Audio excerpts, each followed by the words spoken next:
Now, I want to welcome you and thank you for tuning in into our evening session to talk about the election results in Uganda.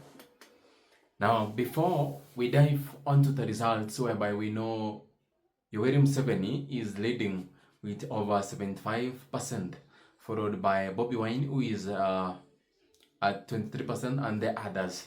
Now, something that has drawn my attention is the way how the government of Yoweri Museveni, who has served for the past 6 terms, has been exposed. Take a look.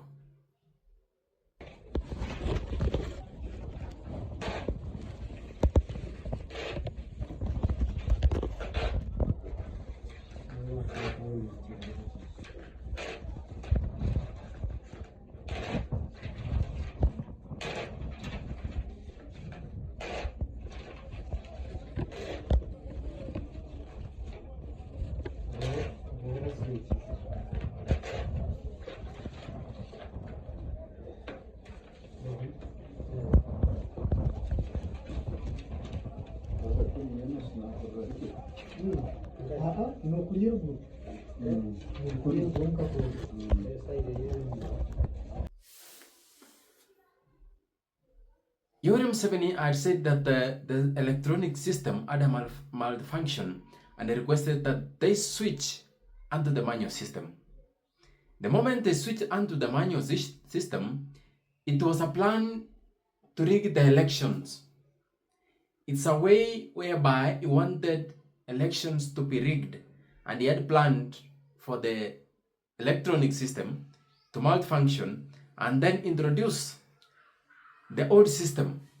Now, a group of people was seen seated somewhere, voting numerously for Yoweri Museveni. It is such an embarrassment whereby a president who has been sitting and feels like he could have won the election because he said even if he runs for the 10 times, Bobi Wine hatawahi mshinda hata siku moja. I really wonder sometimes when I see Bobi Wine campaigning. He knows very well that he can not defeat me, but he keeps running up and down every time thinking Ugandans will vote for him. Ugandans loves me more than mangoes, and nobody can defeat me in any elections. But the fun part is, this man who is so confident that he will win the election is the first in the forefront of rigging the elections. Secondly, another thing that has raised concerns about the rigging of elections is the way whereby they cut the internet connection and they were headed so fast to the internet, including the permanent secretary, who was ready to explain how the internet was disconnected. I'm getting from my friends in Mombasa. A ship was passing by. It hit an internet cable into two. So they are trying to locate the other piece to connect it. Honorable, you did talk about to internet. An excuse that the internet has been cut by a cruising ship in the coastal region in Mombasa. Something fellow Ugandans I want to express to you. Because if they would have done that, Kenya would not be having internet. So, and something you should know is that those cables underlie beneath the ocean. So there's no way the ship could have reached to cut the internet connection. If they were so confident, why would they cut the internet connection? Because it is the plan that they were feeling not confident enough to face Bobi Wine. They knew Bobi Wine was a force because Bobi Wine had allegedly pulled over crowds of youths. The government was throwing tear gas all over his campaigns. It is very clear. It is something that has raised concerns and has clearly shown how Museveni had planned to rig the elections. Number 3, which is making me say that Yoweri Museveni was stealing the elections or rigging the elections. You had seen the preparation before the elections. There were armed forces all over Uganda. There were armed forces all over the cities. Why? They were working with heavy armored vehicles. Why would the government do that if they feel that whoever they are competing with will not win the elections? So it's a plan for them to use excessive power over the people, because it is a plan they had to rig elections, and they knew the people could not accept the results. So what they did is they came out and ensured that there is excessive power, there is excessive police officers. In the case of anything whereby we saw the chaos erupting, the police officers are able to respond.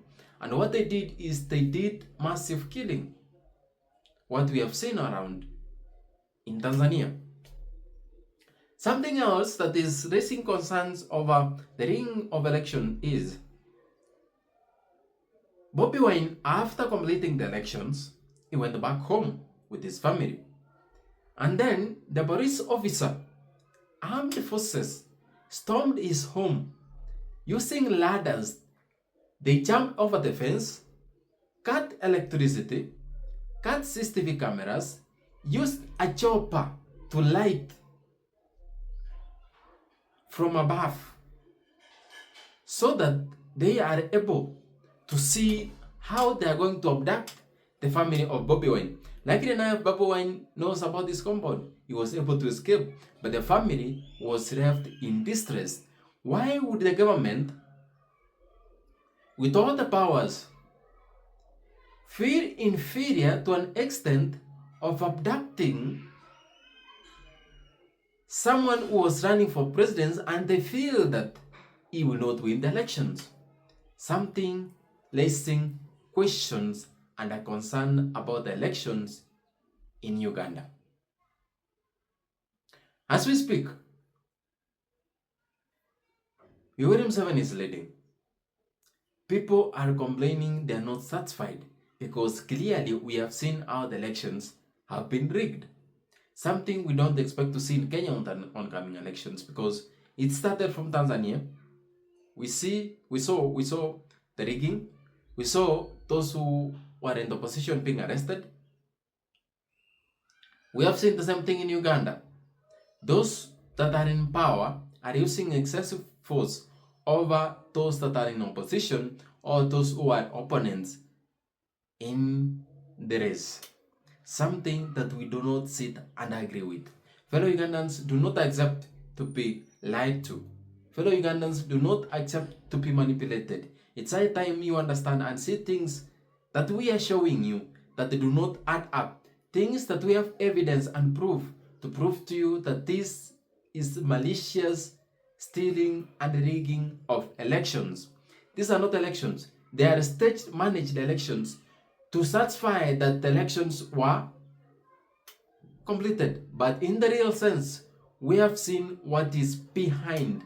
I do not understand why these leaders, my viewers, I do not understand why these leaders are sitting and clenching to power. Something that has been put there by law, that others are able to also take over and bring new leadership strategies other than the old ones that we have seen. Thank you for joining us. Do not forget to subscribe, like, and share this video. Stay tuned. We will be bringing you more updates. This is something